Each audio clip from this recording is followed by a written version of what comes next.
Alhamdulillah, Alhamdulillahi Rabbil Alamin, wal akibatu lil muttaqin, fala udwana illa ala dhalimin. Asyhadu an la ilaha illallah wa asyhadu anna Muhammadan abduhu wa rasuluh shadiqul wa'dil amin. Allahumma salli wa sallim ala sayyidina Muhammadin wa ala alihi wa ashabihi wa man tabi'ahu bi ihsanin ila yaumiddin. Rabbi a'udzu bika min hamazatis syayatin wa a'udzu bika rabbi ay yahdurun. Qala Allah ta'ala fi kitabihil karim wa huwa asdaqul qailin walladzina tabawwa'ud dara wal imana min qablihim yuhibbuna man hajara ilaihim wa la yajiduna fi sudurihim hajah mimma wa yu'thiruna ala anfusihim walau kana bihim khasasah wa may yuqa shuhha nafsihi faulaika humul muflihun. Shadaqallahul azim. Amma ba'du, fa'il hadirun usikum wa nafsi bitaqwallah faqad fazal muttaqun. Ikhwatal iman, jamaah Jumat yang dirahmati Allah Subhanahu wa taala. Tak henti-hentinya kita selalu memuji kebesaran Allah, keagungan Allah, kemuliaan Allah, nikmat Allah, karunia Allah. Inilah salah satu wujud syukur kita. Kita penuhi undangannya, kita penuhi seruannya, kita semua duduk di rumahnya di atas hamparan sajadah memohon dan meminta semoga Allah perkenankan kenikmatan iman Islam hingga akhir hayat kita. Salawat dan salam semoga selalu tercurah kepada Rasulullah sallallahu alaihi wasallam, pada keluarganya, sahabatnya, seluruh umatnya, mudah-mudahan termasuk kita di dalamnya. Sudah menjadi kewajiban seorang khatib mengajak dan mengingatkan, terutama kepada khatib sendiri. Mari kita tingkatkan kualitas keimanan, ketaatan serta ketakwaan kita kepada Allah. Dengan sungguh-sungguh kita lakukan apa yang menjadi perintahnya, dan kita juga berupaya, berusaha untuk meninggalkan semua apa yang dilarangnya. Karena tolak ukur seorang hamba meraih martabat, kedudukan, kemuliaan di sisi Allah bukan karena pangkat, jabatan yang disandangnya, harta dan kekayaan yang dimilikinya, tapi sejauh mana kadar ketakwaan hamba itu kepada Allah Subhanahu wa taala. Inilah yang menjadikan dia mulia di sisi Allah. Boleh jadi di dunia dia enggak mulia, tapi ada satu amaliyah yang dia terus lakukan sehingga Allah cinta kepadanya, Allah ridho kepadanya, maka Allah akan muliakan dan Allah akan bahagiakan tentunya. Ikhwatal iman yang dirahmati Allah Subhanahu wa taala. Dikisahkan dalam satu perbincangan antara Rasulullah sallallahu alaihi wasallam dengan para sahabatnya, dan interaksi ini diabadikan melalui hadis Rasulullah sallallahu alaihi wasallam yang diriwayatkan Imam Bukhari dan Muslim. Ketika saat Rasulullah bertanya kepada para sahabatnya tentang amalan apa yang sudah ia persembahkan untuk Allah sehingga meraih ridho Allah, rahmat Allah dan surga Allah, Abu Bakar menjawab, saya dengan harta dan kekayaan saya ya Rasulullah, aku akan hibahkan, infakkan dan sedekahkan karena Allah dan karena Rasulullah. Ketika saat Rasulullah bertanya kepada Umar, bagaimana dengan engkau hai Umar? Dengan segala jiwaku, ragaku, nyawaku ya Rasulullah, aku akan membela agama Allah, jihad fi sabilillah.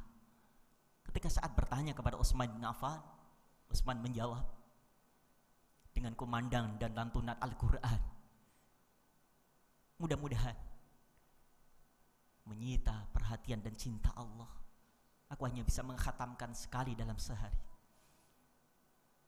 Lalu ketika saat bertanya kepada Ali radhiyallahu anhu, Ali menjawab, aku hanya bisa mengamalkan sesuatu sedikit, namun aku berusaha berupaya untuk istiqomah menjalankannya ya Rasulullah, dan berharap mudah-mudahan itu diterima oleh Allah Subhanahu wa taala. Kesimpulan dari dialog dan interaksi Rasulullah dengan para sahabatnya bisa kita simpulkan, ternyata untuk meraih cinta Allah, rahmat Allah, ridho Allah, tidak dengan semua amal ibadah. Yang dengan amal ibadah tentunya kita nggak sanggup. Sholat kita mungkin dengan puasa, namun ada suatu yang maksimal, yang istimewa, yang akan menjadi satu amalian yang sangat berkualitas di sisi Allah Subhanahu wa taala. Nah, inilah yang membuat Allah Subhanahu wa taala sehingga cinta kepada hamba-hambanya. Lalu apa yang sudah kita berikan untuk Allah? Sudahkah kita menginfakkan sebagaimana Abu Bakar radhiyallahu an? Atau dengan jiwa raga nyawa kita berjuang di jalan Allah? Atau tilawatul Quran yang terus berkumandang sebagaimana Utsman bin Affan? Atau seperti Ali karamallahu wajhah yang terus-menerus istiqamah? Dan ternyata inilah yang dicontohkan, yang dipraktekkan para sahabat, para tabi'in. Di antaranya adalah bagaimana dermawannya seorang tabi'in, Sa'id bin Mu'afah. Walaupun dia tidak terkenal di penduduk bumi, namun namanya sangat terkenal di penduduk langit. Dikisahkan suatu ketika Hasan al-Basri, seorang tabi'in, sedang berangkat menunaikan ibadah haji. Kecapean, kelelahan, beliau bersandar di salah satu Masjidil Haram. Mimpilah beliau, mimpinya seorang sahabat, mimpinya seorang tabi'in, tentunya benar, semua datang dari Allah. Diperlihatkan oleh Allah dialog antara dua malaikat yang menyaksikan jamaah haji yang berkunjung waktu itu. Malaikat yang pertama mengatakan, sungguh sia-sia jamaah haji yang datang, yang hadir saat ini. Ternyata malaikat yang kedua membenarkan, benar, apa yang kau lihat, apa yang kau saksikan, persis apa yang saya lihat, saya saksikan. Objektif penilaian para malaikat ini. Ternyata apa? Semua jamaah haji saat itu ternyata tidak ada pun yang diterima oleh Allah Subhanahu wa taala. Karena ada yang kaya, ternyata hajinya hanya linnuzah, kata Rasulullah. Sekedar wisata, tamahasa. Wa qurra'uhum lirriya'i wasumah. Ada orang yang tahu agama, tapi ternyata kepergiannya ke sana lirriya'i wasumah, karena sekedar pamer, mencari gelar, bangga dengan gelar hajinya. Ada ternyata wa masakinuhum wa fuqara'uhum lil masal. Ada yang datang fakir miskin dipaksakan dengan meminjam ke sana kemari. Ternyata sampai sana lil masalah, untuk meminta belas kasihan setiap jamaah haji yang lewat. Nah, inilah apa yang diperbincang malaikat. Lalu datang malaikat Jibril alaihissalam di tengah-tengah kedua malaikat itu. Enggak, wahai malaikat Allah, sungguh Allah telah menerima semua amal ibadah haji yang lainnya, karena ada sosok hamba Allah yang sangat dermawan dirinya. Karena dialah Allah menerima semua jamaah haji yang lainnya. Siapa gerangan orang itu, hai Jibril? Jibril lalu menyampaikan, dia adalah Sa'id bin Mu'afah, tinggal di Damsyik. Dia salah seorang tukang sol sepatu. Lalu terbangunlah Hasan al-Basri. Beliau tidak bergegas pulang ke rumahnya, namun segera mencari di mana keberadaan Sa'id bin Mu'afah. Lalu dengan izin Allah diperjumpakan dengan Sa'id bin Mu'afah. Beliau bertanya kepada Sa'id bin Mu'afah, "Hai Sa'id, amal apa, perbuat apa yang kau lakukan sehingga nama menjadi perbincangan para malaikat Allah?" Lalu beliau ceritakan, "Mohon maaf, bukan karena riak pamer, wahai Hasan al-Basri, tapi karena engkau memaksa harus menceritakan hal ini, aku ceritakan.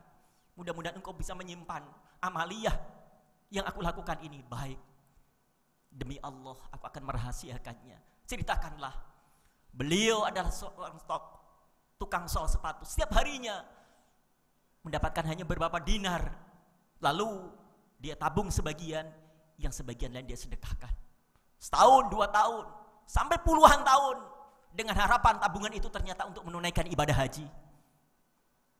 Saat ingin berangkat menunaikan ibadah haji, pagi itu Ternyata tengah malam sang istri meminta kepada Sa'id bin Mu'afah sebagai suaminya. Ada aroma yang sangat mengganggu dirinya. Lalu meminta agar memintakan sesuatu sedikit saja. Apa yang dimasak sang tetangganya? Ternyata tetangganya memasak sesuatu yang aroma itu diinginkan oleh sang istri yang sedang hamil. Lalu Sa'id bin Mu'afah meminta, karena besok segera akan menunaikan ibadah haji. Diketoklah pintu itu. Lalu meminta, wahai ibu, tolong berikan kepada sedikit saja masakan yang ibu masak. Istriku menginginkan. Tidak, aku tidak bisa memberikan kepadamu Pak Sa'id. Kenapa aku bisa memberikan? Makan ini haram untukmu, untuk keluargamu, tapi yakin halal untukku dan keluargaku. Penasaran Sa'id bin Mu'afah, lalu tunjukkan kepadaku, hei ibu, makanan apa sehingga haram untukku sedang halal untukmu? Diajaklah ke dapur, diperlihatkan, inilah Pak Sa'id. Ternyata beliau masak bangkai keledai. Aku sudah mencari kesana kemari, mencari yang halal. Sehari, 2 hari, 3 hari aku dapatkan, sehingga anakku dalam keadaan kelaparan. Lihatlah anak-anak yatimku ini, wahai Sa'id. Lalu bergegas pulang Sa'id bin Mu'afah, mengadukan dan menceritakan hal itu kepada istri tercintanya. Wahai istriku, mungkin abang tidak jadi berangkat menunaikan ibadah haji. Biarlah dinar-dinar ini yang menjadi tabungan abang, yang seharusnya untuk bekal untuk menunaikan ibadah haji. Kita berikan kepada tangga kita yang dalam keadaan kefakiran, kemiskinan, kelaparan ini, wahai istriku. Lalu bersama sang istri tercinta diantarlah untuk menuju ke rumah sang tetangga. Lalu Sa'id bin Mu'afah katakan, mudah-mudahan ini menjadi hajiku, menjadi umroh. Engkau terimalah wahai ibu. Dengan dinar ini, aku mohon doamu, ridhomu wahai ibu. Subhanallah, Hasan al-Basri mengucapkan Allahu Akbar. Sodaqta wahai Sa'id bin Mu'afah. Benar. Inilah yang membuat Allah jatuh cinta kepadamu. Inilah yang Allah membuat sayang kepadamu. Rahmat Allah, cinta Allah, sayang Allah. Bahkan namamu terkenal di bidur langit, menjadi perbincangan para malaikat-malaikat Allah. Engkau merelakan semua harta dan kekayaanmu yang selama ini engkau tabung, engkau berikan, engkau siapkan untuk persiapan menunaikan panggilan Allah. Namun karena cintamu, sayangmu kepada tetanggamu, saudaramu, engkau rela memberikan hak itu. Inilah disampaikan Rasulullah dalam satu hadis, la yu'minu ahadukum hatta yuhibba li akhihi ma yuhibbu li nafsihi. Tidak dikatakan orang beriman sehingga seseorang itu mencintai saudaranya sebagaimana dia mencintai dirinya sendiri. Hadis Bukhari Muslim. Yang kedua, irhamu man fis sama farhamu man fil ard. Farhamu man fil ar, farhamu man fis sama. Cintai, sayangi hamba-hambaku yang ada di bumi. Niscaya hamba-hambaku yang di langit akan mencintaimu. Nah, ini dipraktikkan sebagaimana beliau praktikkan, sebagaimana Abu Bakar, beliau berikan semuanya di jalan Allah Subhanahu wa taala. Masih banyak kisah-kisah yang lainnya. Namun ini saja barangkali sekelumit khutbah yang bisa saya sampaikan. Mudah-mudahan apa yang sudah kita amalkan, kita lakukan semata-mata karena Allah Subhanahu wa taala, benar-benar mampu dan bisa menggapai cinta Allah, rahmat Allah, sehingga insya Allah kita meraih derajat kedudukan menjadi kekasih-kekasih Allah dengan amal yang sudah kita sungguh-sungguh kita amalkan dengan istiqomah mencari ridha Allah Subhanahu wa taala, sehingga dibahagiakan kita dunia akhirat. Barakallahu li wa lakum fil Qur'anil azim wa nafa'ani wa iyyakum bima fihi minal ayati wadh-dhikril hakim. Wa taqabbal minni wa minkum tilawatahu innahu was-sami'ul 'alim. Aqulu qawli hadza wastaghfiruh innahu huwal ghafurur rahim. Allahumma salli ala sayyidina Muhammad wa ala ali sayyidina Muhammad.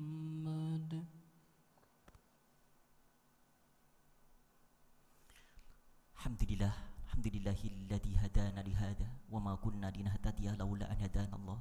Asyhadu an la ilaha illallah wahdahu la syarikalah, lahul mulku wa lahul yahyi wa yumitu wa huwa ala kulli syai'in qadir. Qala Allah ta'ala fi kitabihil karim wa huwa asdaqul qailin. Ya ayyuhalladzina amanu ittaqullah haqqa tuqatih wa la tamutunna illa wa antum muslimun. Wa qala innallaha wa malaikatahu yusholluna 'alan nabi يا أيها الذين آمنوا صلوا عليه وسلموا تسليما اللهم صل وسلم على سيدنا محمد وعلى آل سيدنا محمد اللهم اغفر للمؤمنين والمؤمنات والمسلمين والمسلمات الأحياء منهم والأموات اللهم إنا نسألك رضاك والجنة ونعوذ بك من سخطك والنار اللهم أعنا على ذكرك وشكرك وحسن عبادتك. Ya Allah Rabbana, ampuni dosa kesalahan kami, terima segala amal ibadah kami ya Allah. Ya Allah ya Rabbana, kami ingin menjadi hamba-hambamu iman, sempurna iman kami ya Allah, benar lurus keyakinan kami ya Allah, terjaga ucapan lisan kami ya Allah, dermawan ya Allah diri kami ya Allah. Kami takut ya Allah, kami takut Engkau katakan pendusta agama. Ara'aital ladzi yukadzibu biddin fadzalikal ladzi yad'ul yatim. Karena kami tidak memperhatikan keadaan fakir miskin di sekeliling kami, di sekitar kami ya Allah ya Rabbana. Bimbing kami ya Allah dalam kedermawanan ya Allah. Apa yang menjadi amanahmu sanggup dan bisa kami berikan kepada saudara kami, sebagaimana kami mencintai diri kami sendiri ya Allah. Bimbing kami terus ya Rabb dalam kenikmatan iman Islam hingga akhir hayat kami ya Allah. Wafatkan kami semua dalam keadaan husnul khatimah. Rabbana atina fid dunya hasanah wa fil akhirati hasanah wa qina adzabannar. Alhamdulillahi rabbil alamin. Ibadallah, innallaha ya'muru bil adli wal ihsan wa ita'i dzil qurba wa yanha 'anil fahsya'i wal munkari wal baghi ya'idukum la'allakum tadhakkarun. Fadhkurullaha al-'azima yadhkurkum was'aluhu min fadli yu'tikum wa la dzikrullahi akbar. Aqimis shalah. Allahu akbar, Allahu akbar. Asyhadu an la ilaha illallah.